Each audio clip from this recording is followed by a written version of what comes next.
آپ دیکھ رہے ہیں روشن پاکستان نیوز۔ اسلام آباد میں وفاقی پولیس کی نوسرباز گینگ کے خلاف بر وقت کارروائی۔ تھانہ ترنول پولیس نے ایس پی صدر زون عمر خان کی ہدایت پر ڈی ایس پی خالد محمود اوان کی نگرانی میں ایس ایچ او تھانہ ترنول ارشد علی، اے ایس آئی ظفر اقبال نے اپنی ٹیم کے ہمراہ فوری کارروائی کرکے ملزمان کے خلاف مقدمہ درج کرکے معاملے کی تفتیش شروع کر دی۔ لوگوں سے رینٹ پر نئی گاڑیاں حاصل کرکے فراڈ کے ذریعے فروخت کرنے کی کوشش ناکام بنا دی۔ 2 کروڑ روپے سے زائد مالیت کی نئی 8 گاڑیاں قبضے میں لے لی گئی۔ محمد اسلم نامی شخص جو کراچی کا رہائشی ہے، اپنے ساتھیوں کی مدد سے گاڑیاں فراڈ کے غرض سے رینٹ پر حاصل کرتا تھا۔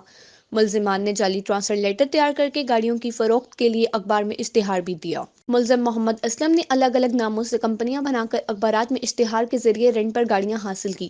ملزمان کا بہت بڑا نیٹ ورک ہے جو باقاعدہ طور پر ایک پلاننگ کے تحت کام کرتے ہیں۔